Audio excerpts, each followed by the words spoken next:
Halo, selamat malam pemirsa. Pernyataan Menteri Keuangan Purbaya Yudi Sadewa soal 234 triliun rupiah dana pemerintah daerah yang tanda kutip tidur di perbankan memicu kontroversi.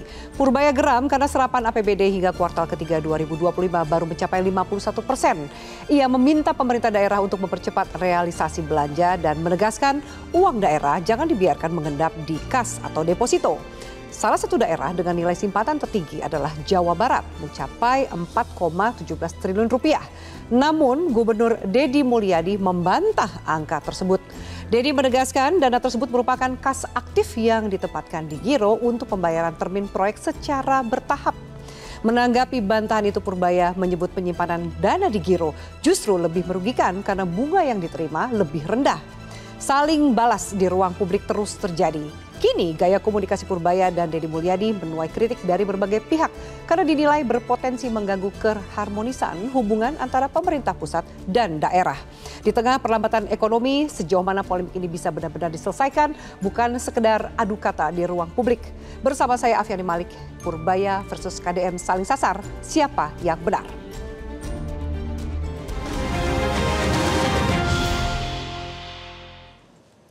Dan pemirsa, untuk membahasnya sudah hadir narasumber kami di Studio Metro TV, Direktur Eksekutif Komite Pemantauan Pelaksanaan Otonomi Daerah, Mas Herman Suparman. Mas Herman, selamat malam. Selamat malam, Mbak. Terima kasih sudah hadir, Mas Herman. Dan juga kami hadirkan Direktur Eksekutif Institute for Development of Economics and Finance atau INDEF, Mbak Esther Dwi Astuti. Mbak Esther, selamat malam. Selamat malam, Terima kasih sudah hadir, Mbak Esther. Dan satu lagi kami hadirkan pakar komunikasi politik Bang EG, Effendi Ghazali. Halo, Bang Effendi Ghazali, selamat malam. Malam. Terima kasih sudah hadir Bang Effendi Ghazali. Dan para narasumber dan juga pemirsa, sebelum kita membuka dialog ini kami hadirkan kembali rentetan statement dari Menteri Keuangan dan juga Gubernur Jawa Barat berikut ini. Realisasi belanja APBD sampai dengan triwulan ketiga tahun ini masih melambat. Rendahnya serapan tersebut berakibat menambah simpanan uang Pemda yang nganggur di bank sampai 234 triliun rupiah. Jadi jelas ini bukan soal uang yang tidak ada, tapi soal kecepatan kelola dana Pemda di bank dengan bijak, simpan secukupnya untuk kebutuhan rutin, tapi jangan biarkan uang tidur. Uang itu harus kerja, bantu ekonomi daerah. Uang itu tersimpan dalam bentuk giro, bukan deposito. Dan saya pastikan tidak ada deposito pemerintah Provinsi Jawa Barat untuk mengendapkan uang. Apabila ada pejabat Pemprov pengelola keuangan diam-diam membuat sertifikat deposito tanpa sepengetahuan saya yakinkan hari ini pun saya berhentikan. Dia ke bank sentral, itu kan data dari sana. Harusnya dia cari, kemungkinan bisa anak buahnya juga ngibulin dia loh. Kalau itu kan dari laporan perbankan kan, data Pemda sekian, ini sekian, ini sekian. Saya bukan pegawai Pemda Jabar, kalau mau dia periksa aja sendiri. Ya kan, itu data dari sistem monitoring BI yang dilaporkan oleh perbankan setiap hari kali ya. Ada contrengan nih data punya siapa, punya Pemda, depositonya jenisnya apa, deposito, giro dan lain-lain. Jadi jangan Pak Deddy nyuruh saya kerja. Ini kita sudah selesai mendapat penjelasan dari Bank Indonesia. Ada nggak duit yang 4,1 triliun yang deposito?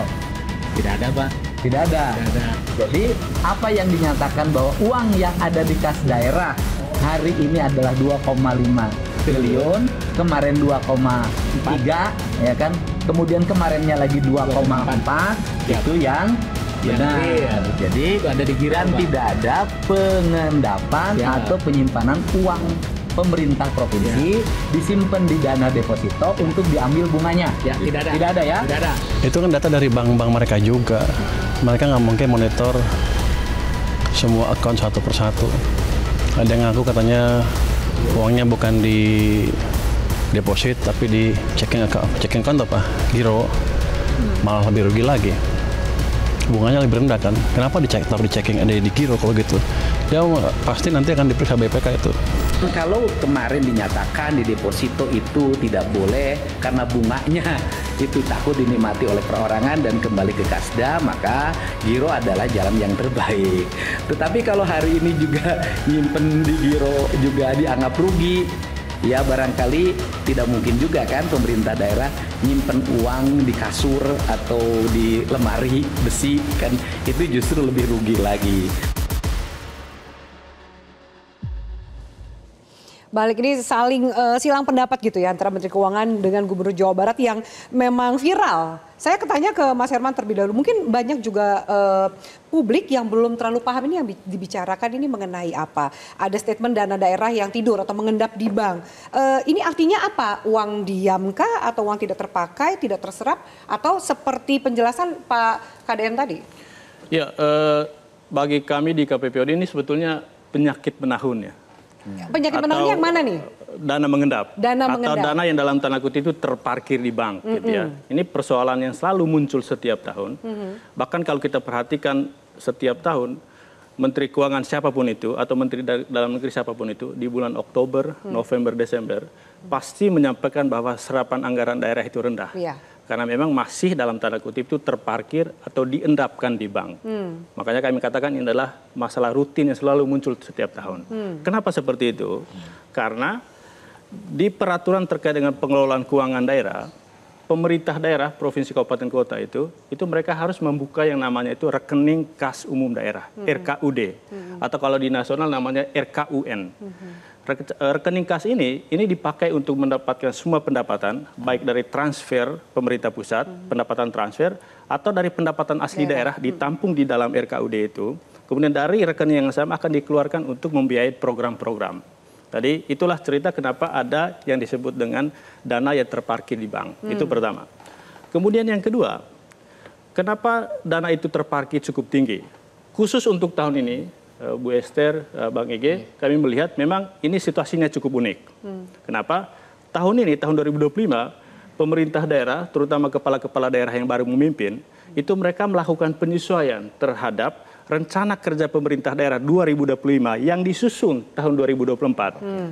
Artinya mereka melakukan penyesuaian. Kemudian yang kedua konteksnya adalah ada efisiensi yang dikeluarkan oleh pemerintah pusat dengan Inpres 1 tahun 2025 dan pemangkasan transfer di tahun depan. Dalam konteks ini pemerintah daerah itu mesti hati-hati melakukan pengeluaran belanja. Itu konteks yang pertama. Kemudian yang kedua, kenapa dananya cukup tinggi juga? Bagi kami ini bukan problem masalah di daerah saja, tetapi ini adalah masalah di jagat pengelolaan keuangan daerah. Dalam hal ini, pengelolaan di daerah itu diatur di dalam kebijakan yang ditentukan oleh pemerintah pusat melalui peraturan pengelolaan keuangan daerah yang setiap tahun juga dikeluarkan Permendagrinya terkait dengan pengelolaan APBD, gitu ya. Nah, dalam konteks itu pemerintah daerah itu mesti taat asas pada peraturan perundang-undang terkait. Nggak bisa suka-sukanya nih. Nggak bisa suka-suka. Oke. Karena itu misalnya, kenapa di triwulan 3, 4 itu grafik serapan itu meningkat gitu ya. Karena memang yang kita harapkan sebetulnya setiap tahun petunjuk-petunjuk teknis atau petunjuk-petunjuk pelaksanaan terutama terkait dengan pengadaan barang dan jasa itu mestinya muncul di bulan Januari, Februari atau paling lama Maret lah. Tapi pada praktiknya itu bisa sampai April, Mei bahkan Juni. Sehingga pengadaan-pengadaan barang dan jasa terutama terkait dengan pengadaan infrastruktur atau belanja-belanja modal yang lain akhirnya bergeser di daerah. Sehingga tidak heran dana yang tadi ditransfer menurut Pak Purbaya tadi itu tepat waktu oleh pemerintah pusat ya disimpan dulu di bank ya, di dalam rekening kas umum daerah tadi itu ya. Apalagi pada praktiknya selama ini seringkali para vendor, pihak ketiga atau kontraktor itu baru mengajukan klaim atau invoice itu di akhir proyek. Dan itu biasanya di bulan November dan Desember. Sehingga bagi kami Mbak Afi akan sangat menarik ya kalau topik ini dibahas di bulan Desember. Karena baru ketahuan siapa yang salah.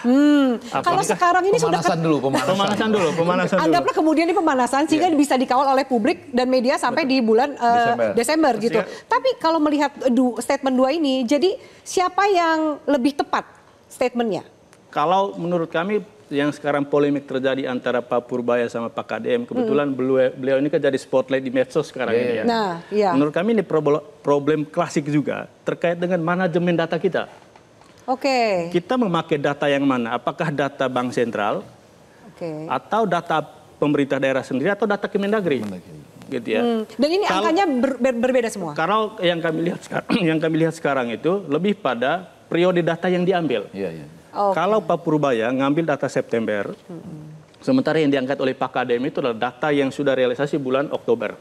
Sehingga berkuranglah dari 4,2 menjadi 2,4 kalau nggak salah. Gitu ya. Saya sangat yakin di daerah-daerah lain yang ada 15 daerah yang muncul di setiap pemberitaan media itu juga punya pola yang sama, naik turun pola lah yang ya. sama. Bahkan Oke. Mbak Afi hari ini, Ya. kenapa saya sebut tadi manajemen data jadi problem klasik?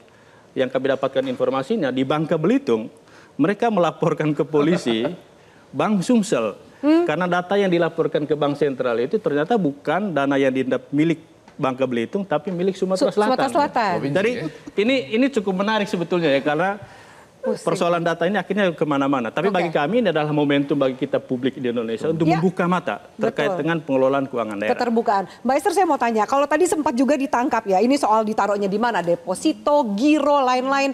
Terus kemudian sempat dikatakan bahwa sampai KDM mengatakan ya kan nggak mungkin juga taruh di bawah kasur gitu. Harusnya dana ini, kalau tadi sedikit dijelaskan oleh Mas Herman pengelolaannya dan mungkin kronologis kenapa kemudian ada angka yang cukup besar di akhir tahun, harusnya apa yang dilakukan oleh pemerintah daerah dan ditaruhnya di mana, diparkirnya di mana sih? Ya, bisa jadi ya. Tadi saya sebelum ke sana saya menanggapin dulu ya. Silakan. Memang persoalan data ini sebenarnya tidak hanya terjadi pada saat ini saja ya, tetapi juga terjadi sebelum-sebelumnya, jauh sebelumnya. Dan tidak hanya di satu kementerian atau di pemerintah daerah, tetapi ini adalah persoalan integrasi data. Harusnya tuh Indonesia itu punya data yang terintegrasi, yang semua kementerian itu sama ya, semua baik itu dari level pusat ya, di level kementerian ataupun dari level daerah gitu ya, sehingga tidak ada simpang siur yang seperti ini gitu kan. Nah ini nggak tahu, database-nya ini memang masih problem ya dari zaman dulu. Nah menanggapi mana yang lebih baik simpanan ya, tentunya yang as liquid as it is gitu kan. Jadi semakin liquid ya kan lebih baik yang semakin liquid, karena ketika kita butuh langsung bisa dicairkan gitu kan. Nah kalau deposito kan tentu saja kan ada namanya time deposit kan, ya, jadi at least 1 bulan, 3 bulan atau 6 bulan atau 1 tahun gitu. Nah kalau saving ya bisa kapan aja ditarik gitu Mbak. Kalau soal deposito itu juga kan sudah jadi apa ya, pengetahuan publik lah, rahasia umum bahwa banyak juga loh pejabat daerah yang memang sengaja taruh di deposito dulu, lumayan bunga ada profit yang bisa cuan. Itu juga tadi sempat dibahas oleh KDM. Antara deposito dan giro tadi Mbak Esa sempat menjelaskan yang mana yang paling liquid, tapi juga sempat di-mention oleh Pak Purbaya. Tapi giro tuh kan bunganya rendah, ngapain ditaruh di situ? Apakah itu statement yang tepat? Nah, giro memang bunganya jauh lebih rendah daripada deposito ya. Tetapi saya yakin juga kalau ada ya moral hazard untuk semua ya, mungkin nggak hanya di Pemda gitu ya. Itu juga mereka pengen ya daripada inilah nganggur free gitu kan, mendingan ada aliran tingkat suku bunga sebagai return. Tetapi saya yakin ya problemnya tidak hanya itu sih. Problemnya ketika misalnya yang tadi Pak Herman katakan ya, bahwa satu ada kalanya dana itu transfer dari pusat ke daerah sudah. Tetapi apakah itu anggarannya itu tepat waktu ditransfer apa tidak, itu yang pertama. Kalau dia tepat waktu, apakah anggarannya dikunci apa tidak gitu kan. Yang ketiga, ketika melakukan satu proyek ya, apakah itu proyek yang nanti ada vendornya atau tidak, itu butuh misalnya apakah itu bentuknya swakelola atau lelang atau apa, itu prosedurnya berbeda. Nah kalau lelang pasti akan waktunya akan lebih panjang gitu kan. Nah ini juga membuat ya dana-dana itu akhirnya agak lambat gitu direalisasikan gitu Mbak. Ada pertanyaan juga, ini mungkin untuk Mbak Esther dan Mas Herman, tapi Bang ini boleh ikut menjawab. Kekhawatiran publik adalah aduh dana yang sekian besar, sekian triliun itu kan harusnya bisa untuk program-program masyarakat. Mereka khawatir dana itu memang tidak turun ke mereka. Bagaimana menjelaskan itu? Apakah memang dana mengendap itu juga menjadi salah satu tantangan untuk meningkatkan program-program kesejahteraan masyarakat di bawah? Ya, Sebetulnya gini, kalau kita lihat transfer ke daerah ya, pendapatan transfer itu kan ada DAU, dana alokasi umum, ada DBH, dana bagi hasil, ada DAK ya, fisik non fisik ya. Dan dari ketiga jenis transfer ini, itu sebagian besar, terutama dari DAU itu untuk belanja pegawai. Dan kalau kita bicara belanja pegawai, gaji pegawai itu pasti realisasinya setiap bulan. Dan DAU itu setiap bulan ditransfer dari pemerintah pusat. Sementara kalau kita bicara DAK, terutama yang fisik, itu sangat bergantung pada peraturan terkait dengan pengadaan barang dan jasa tadi, apakah lelang atau swakelola gitu ya. Dan bagi kami, apapun itu penggunanya, apakah untuk belanja pegawai atau untuk belanja barang dan jasa atau belanja modal, itu memang semuanya itu untuk apa? Pertumbuhan ekonomi. Karena dari catatan kami, pemerintah daerah atau pertumbuhan ekonomi daerah itu sangat bergantung pada government spending. Terutama untuk daerah-daerah yang kapasitas fiskalnya rendah. Dan kita tahu 90% berdasarkan data Kemendagri itu adalah kapasitas fiskal rendah. Sehingga sebetulnya bisa diterima dengan akal juga ketika publik bertanya atau curiga, ini kan dana untuk kami, kenapa diparkir? Gitu ya. Tapi sebetulnya ada beberapa kasus di daerah-daerah kapasitas fiskal rendah, itu perputaran uang itu muncul di akhir bulan ketika PNS itu gajian.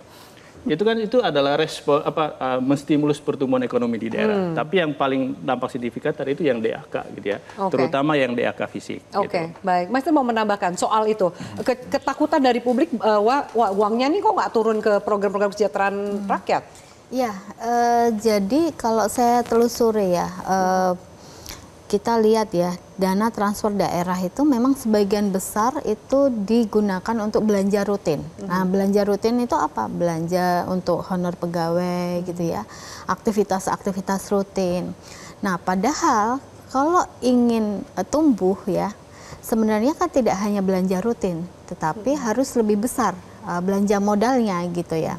Artinya misalnya kalau belanja modal itu kan bisa untuk bangun jalan atau untuk pemberdayaan masyarakat atau yang lainnya.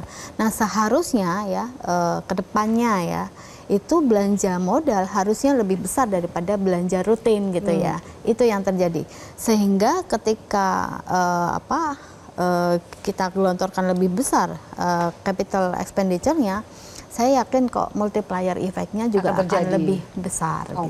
Baik. Saya harus jeda dulu, kita akan lanjutkan termasuk Bang Ege ini bisa dikatakan Pak Purbaya dan Kang Deddy ya, KDM ini kan media darling dua-duanya nih. Dari komunikasi publik dan komunikasi politiknya, apa yang bisa dijabarkan dan catatan dari Bang Ege. Tapi usai jeda, pemirsa, kami lanjutkan, tetaplah bersama kami.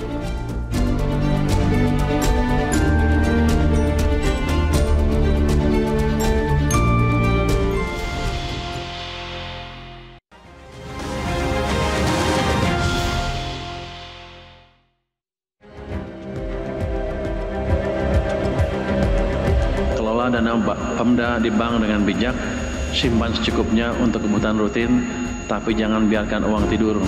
Uang itu harus kerja, bantu ekonomi daerah. Uang itu tersimpan dalam bentuk giro, bukan deposito.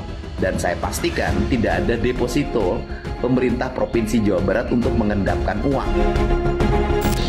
Harusnya dia cari, kemungkinan bisa anak buahnya juga ngibulin dia loh.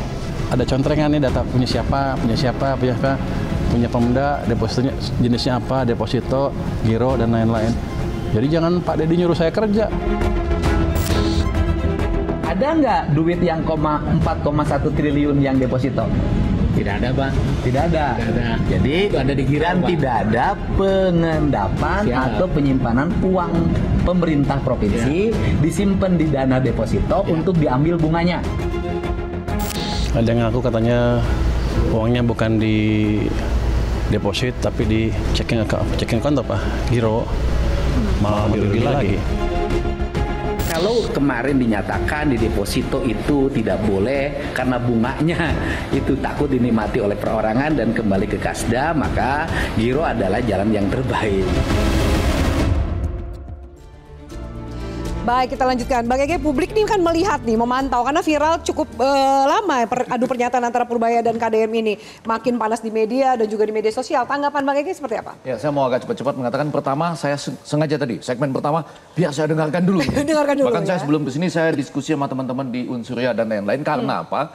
belum tentu ini publik yang aktif di media baru atau media sosial itu paham yang soal begini. Saya aja, tentu ada yang paham, maksud saya bagaimana menurunkan ini dalam cara yang lebih praktis sebelum mereka terlibat dalam dan ternyata terlibat besar. Nah, karena kan ini menjadi isu yang hangat, karena itu saya ingin melihat yang pertama adalah Pak Menkeu kita, yang ini menarik karena dia adalah figur baru dalam konteks biasanya Menteri Keuangan itu kalem, irit tenang, bicara gitu stabil ya, supaya dengan demikian diharapkan ekonominya lebih tenang, lebih stabil, pasar juga tidak gampang bergejolak. Kalau ini kan Anda sebut koboi, kan ceplas-ceplos, dan ini sesuatu yang baru lah.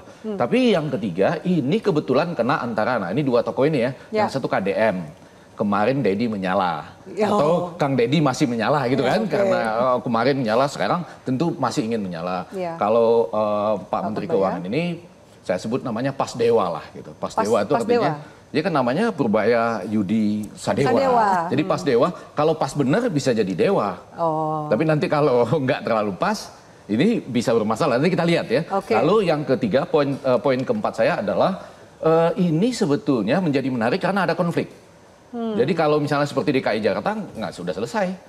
Yang paling tinggi itu DKI Jakarta. Angkanya berapa? Lalu Pak Gubernurnya bilang, Anda 1000% benar. Tapi masuklah penjelasan seperti kata rekan kita Mas Herman tadi, clear. Tapi kalau ini kan jawabnya seru. Oh mungkin dia dikibulin oleh anak buahnya. Ya kan? Ancam pecat loh, ancam pecat anak buah saya loh. bukan pegawai Pemda. Katanya, oh enggak, tantang. Mana buktinya? Enggak ada. Yang paling aman itu masa mau ditaruh di bawah kasur dan lain-lain. Oh itu enggak benar. Nanti kalau enggak bisa diperiksa BPK dan lain sebagainya. Tapi saya yakin ini memang ramuan media sosial, media baru.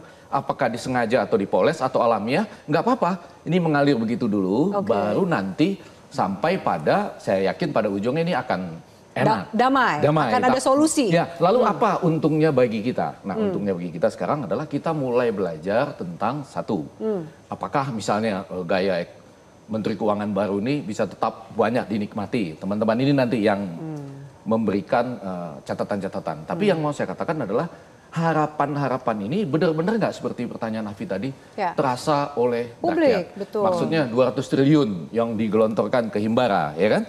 Ditambah dengan ini yang katanya mengendap di banyak pemerintah daerah ini.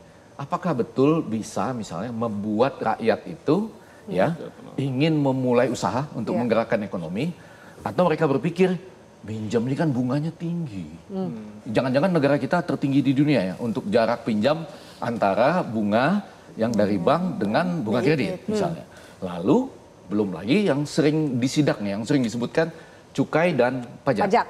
Pajak itu kan prinsipnya, saya tanya-tanya ke semua teman saya, harusnya usahanya besar dulu, bertumbuh dengan besar, baru kemudian pajaknya juga bisa besar. Jangan diharapkan mereka meminjam uang dengan cepat, banyak yang digelontorkan, tapi sebetulnya di satu sisi izinnya susah diperoleh. Lalu di sana sini penyelundupan jalan lancar, ya kan? Belum lagi nanti ada premanisme, ditambah lagi yang paling ujung belum apa-apa pajaknya sudah datang, misalnya gitu. Jadi ini sesuatu yang sedang kita tunggu. Pada saat ini betul, saya yakin. Nah ini Pak Menteri Keuangan ini Pas Dewa ini sedang nikmat, dan kebetulan dalam konteks dengan Pak Kang Dede.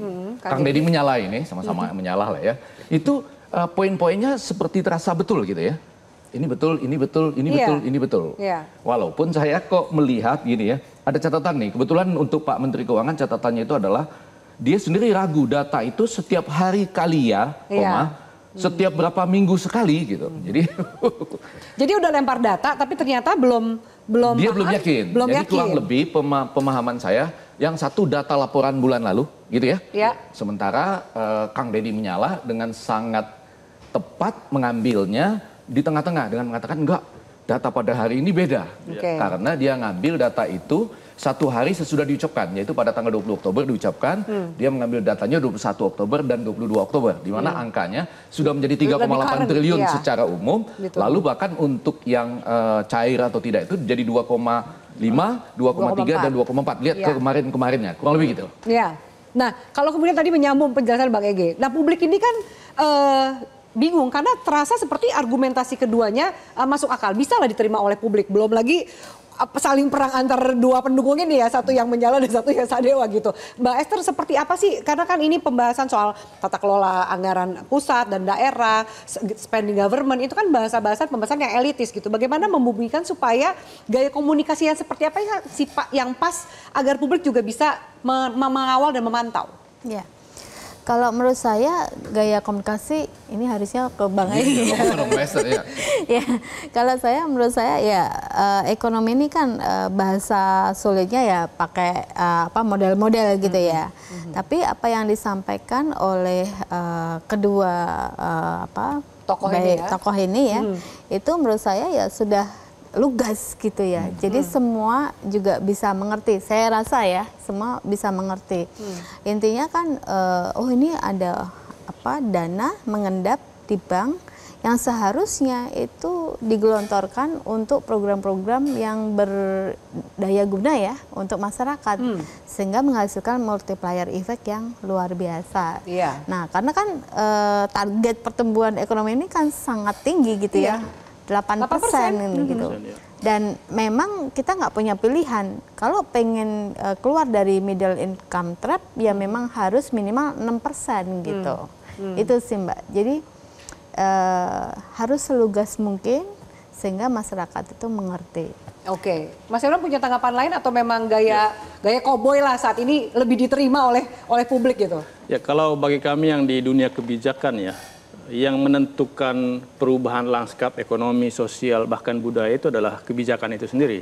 Makanya kami selalu mengatakan pendekatan struktur itu mestinya diprioritaskan. Jadi kenapa publik sekarang itu meragu-ragukan gitu ya, atau curiga dengan data yang disampaikan oleh pemerintah, karena memang kebijakan kita, terutama terkait tata kelola perencanaan dan juga penganggaran, itu sifatnya itu sangat elitis. Kita menyebut rencana kerja pemerintah daerah tadi itu ya, mungkin bagi kita ini paham apa itu RKPD gitu ya. Tetapi bagi masyarakat awam, terutama akar rumput itu, mereka paham nggak alur perencanaan, mulai dari musrembang, kemudian dari musrembang itu masuk ke dalam proses penyusunan rencana kerja tahunan itu, baru masuk lagi dalam dokumen APBD. Kalau kami yakin, kalau peraturan perundang-undang kita memaksa publik untuk semua terlibat di dalam alur tadi, mulai dari proses perencanaan sampai proses penganggaran, problem yang terjadi hari ini tidak akan terjadi. Karena kita paham dengan sendiri. Mau agak langsung, saya mau pakai logika publik ya. Misalnya, kan sedang ada efisiensi, ada pemotongan kan? Betul. Harusnya lebih cepat. Prosesnya jangan memakan waktu panjang lebih cepat juga. Terpakai dong, karena jumlah dana yang masuk ini nggak sebanyak yang sebelumnya, lebih kecil. Justru harusnya logikanya kan kalau jumlahnya ini nggak cukup, artinya nggak sebanyak yang sebelum-sebelumnya, harusnya lebih cepat dong, ini cair dan terpakai gitu. Justru di lapangan sekarang nih Bang Ege, justru di lapangan, justru efisiensi ini yang membuat pemerintah daerah itu hati-hati. Takut. Gitu ya, karena mereka nggak takut salah langkah gitu ya. Dengan dana yang tersedia, mereka tuh mesti hati-hati untuk mengalokasikan. Tapi logika saya benar kan, bahwa dananya sedikit, harusnya kan sudah habis ini. Betul, kalau lihat di kebijakan pengelola keuangan daerah, bahkan sebetulnya sekarang di pemerintah daerah itu Mbak Awi, itu mereka itu sebetulnya terima saja apa yang sudah ditetapkan oleh pemerintah pusat. Karena apa? Mandatory spending atau dana yang sudah ditentukan peruntukannya itu sekarang semakin meluas. Gitu ya. Katakanlah misal belanja pegawai tidak boleh lebih dari 30%, infrastruktur minimal 40%. Kemudian ada lagi peraturan Menteri Keuangan itu yang mengarahkan dana alokasi umum itu untuk beberapa pos gitu, misalnya sarana prasarana, P3K, dana kelurahan dan segala macam. Seharusnya ketika sudah ditentukan peruntukannya, pemerintah daerah itu fokus. Tinggal ikuti saja. Ikuti saja. Tetapi problemnya mereka terkendala lagi dengan peraturan-peraturan yang lain tadi itu, soal pengadaan barang dan jasa dan segala macam. Kalau Mbak Esther setuju nggak kalau ini adalah bentuk kehati-hatian Pemda atau malah memang habit yang slow spending? Sebenarnya kehati-hatian iya. Terus kemudian ketika mereka merencanakan mungkin juga tidak pas.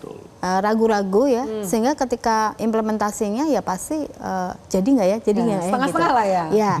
Terus kemudian di sisi lain juga regulasi yang tadi ya pengadaan barang dan jasa, dan yang keempat mungkin moral hazard juga gitu ya.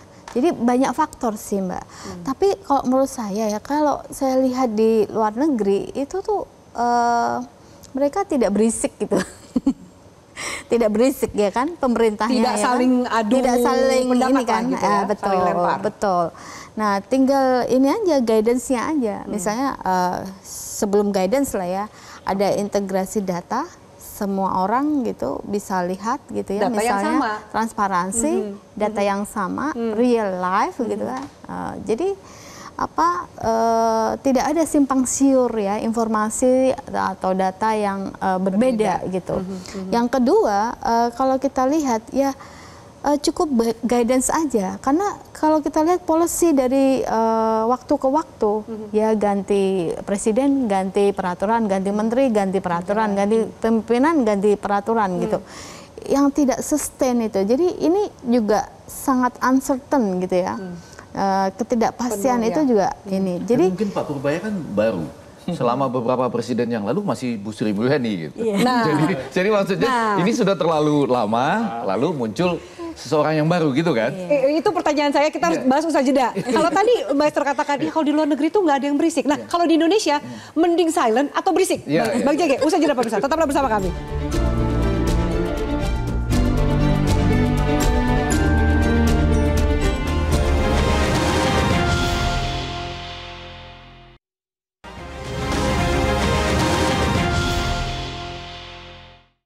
Kadang nggak ada teori komunikasi yang betul-betul baku, yang kalau misalnya itu disampaikan oleh orang tertentu, jadi orang ngerasa nggak apa-apa, gitu. Cuman, ini kalau kita bicara dalam konteks pemerintah ya, sesama anggota kabinet, sesama pemerintah nggak bisa, kalau menurut saya baku tikam terus-menerus di depan umum. Karena itu akan melemahkan pemerintah. Kita kalau mau baku tikam di ruang tertutup. Ini indeks kepercayaan masyarakat ke pemerintah. Kalau jatuh seperti ini keadaan buruk. Kalau sana bagus. Ini kemarin waktu bulan September, Agustus September itu turun terus, Juli, Agustus September turun terus ke titik terendah sini. Inilah terjadi banyaknya demo. Tapi setelah kita lakukan kebijakan yang mungkin untuk bagian kalangan agak drastis, agak ceplas-ceplos, tapi ini berhasil mengembalikan sentimen masyarakat ke pemerintah. Justru ini levelnya sekarang udah level sama dengan ini, jadi sudah stabil lagi. Jadi stabilitas pemerintahan amat baik di mata masyarakat, kecuali di mata orang itu ya.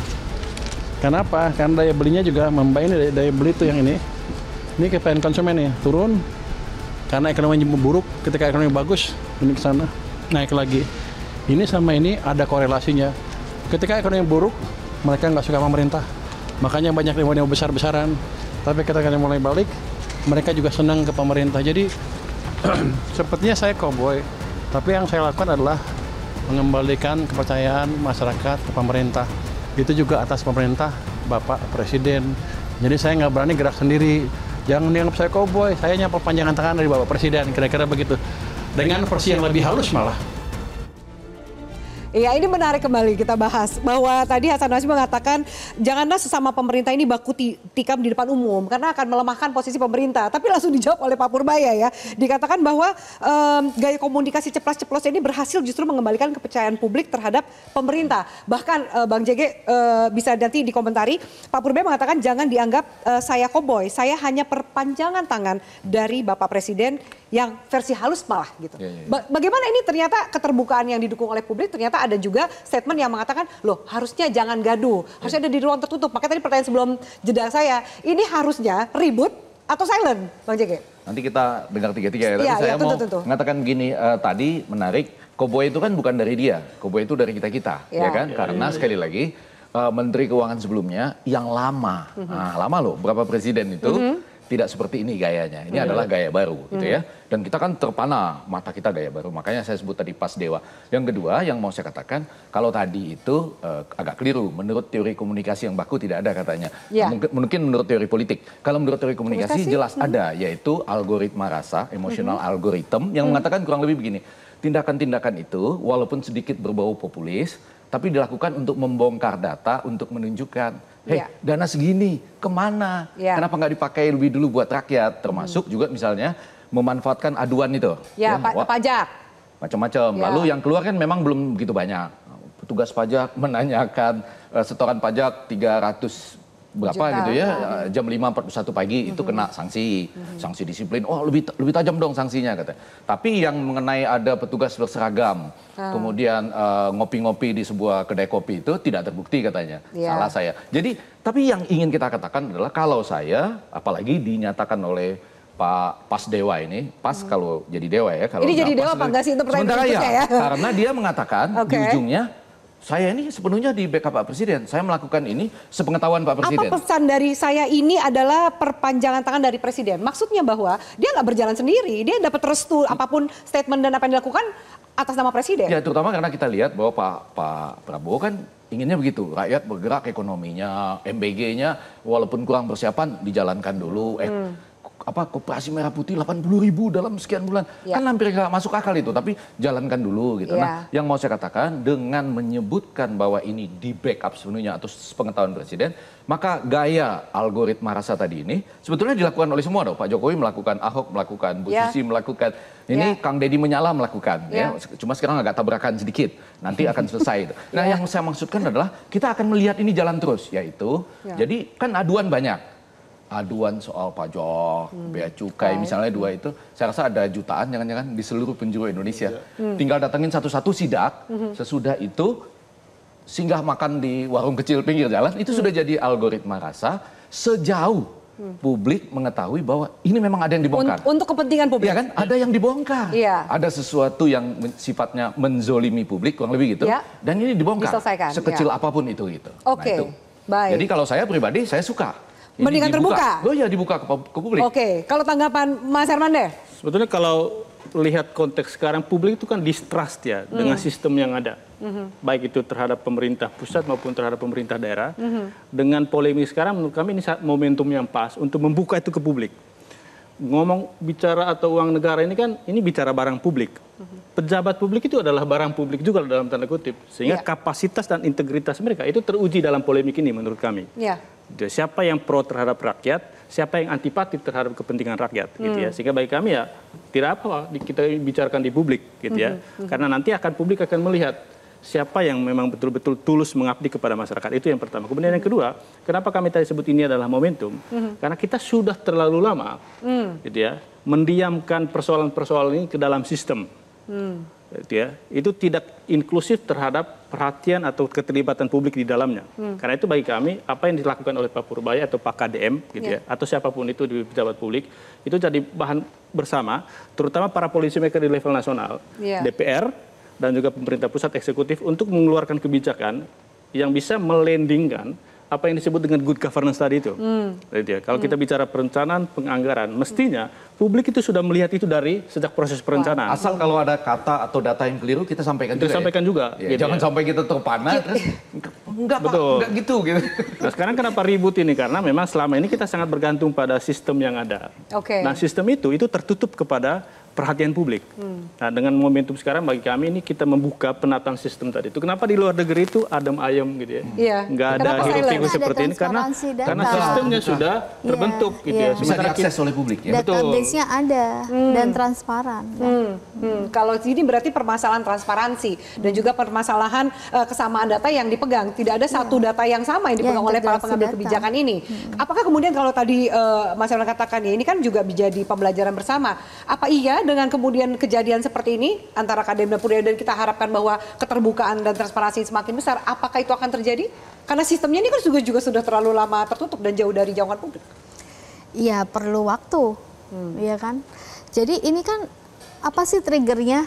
Triggernya karena Menteri Keuangan itu cut anggaran transfer daerah, ya kan, yang kemudian digeruduk rame-rame lah, bukan digeruduk, rame-rame datang ke kantor Kementerian Keuangan untuk mempertanyakan, ya kenapa ini transfer keuangan daerah ini dipotong gitu kan. Lalu Pak Purbaya mengatakan benerin dulu dong belanjanya gitu, karena kan belanjanya tadi yang pertama karena belanja rutin lebih besar daripada belanja modal, yang kedua karena anggarannya tidak terserap, banyak yang mengendap, akhirnya dibongkar itu endapan-endapan itu, yang sebenarnya ini sudah terjadi dari tahun ke tahun gitu. Ada kok di media itu statement-statement Menteri Keuangan sebelumnya Ibu Sri Mulyani terkait dengan ya sama mengeluh perlambatan ya realisasi anggaran di daerah dan seterusnya itu sih Mbak. Bang Jengge melihat bahwa kalau kemudian tadi kalau ini kan suka ya terbuka, tapi kan tetap aja ada pihak yang mungkin merasa terganggu, yang lebih memilih untuk sebaiknya kan sebenarnya ini masalah tinggal telepon aja, kenapa harus kemudian dilempar ke publik? Seperti yang Hasan Nasbi katakan, janganlah bikin gaduh karena itu akan melemahkan posisi pemerintah. Anda melihat sebenarnya yang mana? Apakah memang kegaduhan tanda kutip ini melemahkan pemerintah atau ternyata klaim Pak Purbaya mengatakan justru meningkatkan kepercayaan publik? Kalau sementara nggak ada pemerintah yang dilemahkan. Karena orang melihat nih di ruang publik ya, sedang dibuka segala sesuatu demi kepentingan publik. Saya melihat KDM pun, Kang Deddy Menyala pun berusaha mengatakan, saya juga sudah bekerja untuk kepentingan publik. Dan dana itu tidak seperti itu, pada hari ini dananya berbeda. Nah bahkan kalau kita ingin mengatakan apa akibatnya kepada Presiden, malah aman. Karena kalau ada apa-apa yang disalahkan Pak Purbaya loh. Pas Dewa yang disalahkan. Bukan presidennya, masih jauh jaraknya kepada presiden. Nah tapi sekarang kan karena kebetulan beradunya dua tokoh yang sama-sama bersinar. Yang sini lebih dulu bersinar, yang ini mendadak bersinar gitu. Karena sekali lagi pernyataan-pernyataan tadi yang akan kita tunggu. Mungkin tahun depan buktinya bisa 6% nggak, kemudian betul nggak persoalan-persoalan perpajakan itu bisa dibasmi, penyelundupan, sampai thrifting dan lain sebagainya itu ya. Nah tetapi yang mau saya katakan pada hari ini biar kita menikmati ini ya. Kan di media sosial tuh biar saja ada masa-masa kita menikmati keduanya sambil ini pelan-pelan orang belajar. Sambil belajar. Orang belajar loh.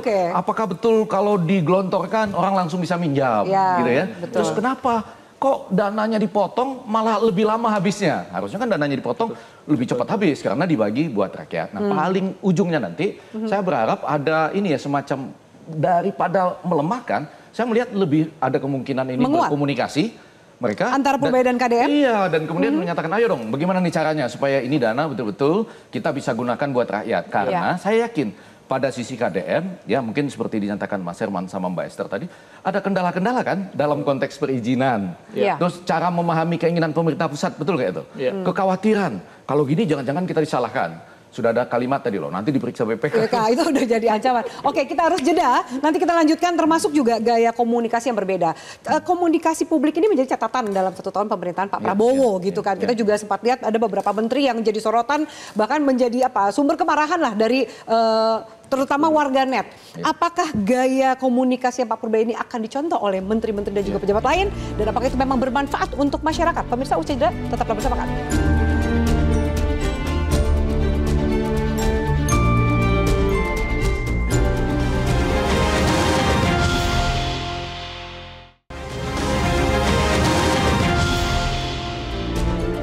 Ya pemirsa, kami lanjutkan.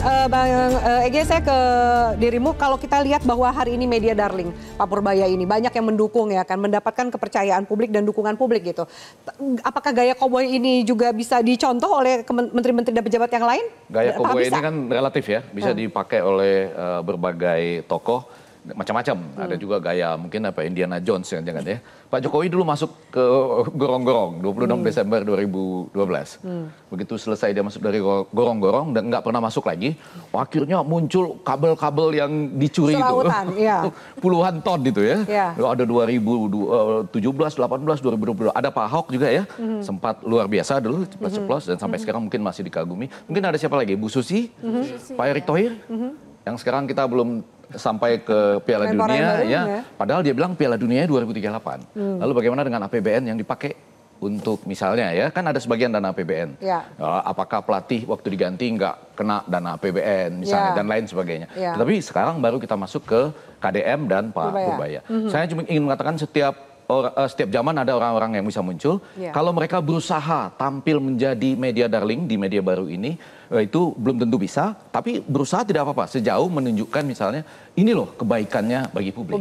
Tetapi bagi mereka yang punya juga akses ke media baru itu juga harus menjelaskan. Misalnya yang 200 triliun itu yang katanya digelontorkan, itu betul-betul ke rakyat atau dititip lagi di Kan disbursement-nya ke bank-bank Himbara. Ya, terus kan? dipakai lagi buat beli ini beli itu. Harapannya dari Bank Himbara itu akan kucurkan melalui kredit ke masyarakat. Ternyata Tapi kan untuk mengakses kredit itu juga perlu persyaratan. Nah, jadi artinya kita poinnya, banyak, saya ingin mengatakan kita jadi banyak belajar, Oke. nggak apa-apa diskusi di media sosial itu bagus. Oke. Nah sekarang kalau saya dorong ini, baik Pak Pasdewa maupun KDM, Kang Deddy Menyala ini, untuk suatu saat duduk bareng. Sehingga bisa betul-betul kalau ada hal-hal yang tidak dimengerti dari pemerintah pusat, disampaikan oleh Pak Pasdewa. Sementara Kang Deddy pun nggak apa-apa, dia harus mempertahankan teritorialnya di dalam sebuah media baru tersebut. Nggak apa-apa dong kalau dia merasa integritasnya di sana. Jadi ruang ini perdebatan ini masih bisa diterima. Dan banyak pelajaran yang bisa diambil dari ini bisa, ya. kalau ada orang yang bisa menonjol silahkan juga. Sekali lagi nanti batasnya tentu ada, yaitu Pak Presiden yang akan mengawasi itu semua. Oke, baik. Mbak Esther, tanggapan dan catatannya terakhir closing statement? Kalau menurut saya apapun itu ya, yang penting seorang pejabat publik itu harus mengambil keputusan based on kepentingan publik juga gitu. Jadi masyarakat juga akan bisa menilai ya mana yang benar ya, mana yang tidak benar. Dan satu dari kasus ini yang lebih harus dipahami adalah polemik data ini tidak akan terjadi ya jika ada database yang sudah terintegrasi, yang real bisa diakses kapan aja, ada transparansi juga.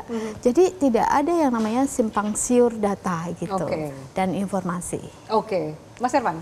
Ya, bagi kami ya kasus antara Purbaya sama KDM ini sebetulnya jadi pembelajaran untuk kita ya, bahwa selama ini kita bergantung pada Superman tertentu. Kita berbicara terkait dengan anggaran, terkait dengan korupsi, karena ada sosok yang mengangkat itu ke publik. Hari ini Pak Purbaya sama Pak KDM. Karena itu menurut kami saatnya kita beralih ke pembenahan sistem, termasuk sistem komunikasi publik, yang itu tidak hanya pada fokus pada kapasitas dan integritas orang per orang, tapi pada sistem.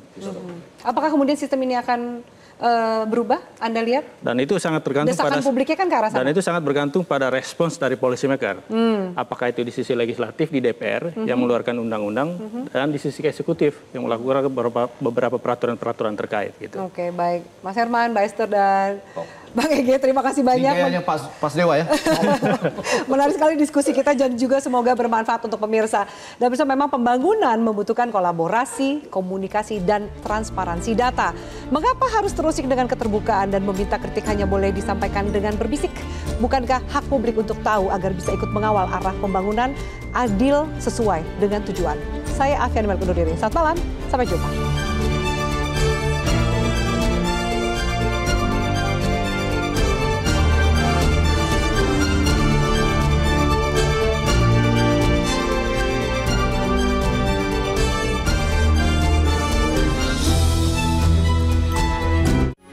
Metro TV. Jelajahi cara baru mendapatkan informasi. Download Metro TV Extend sekarang.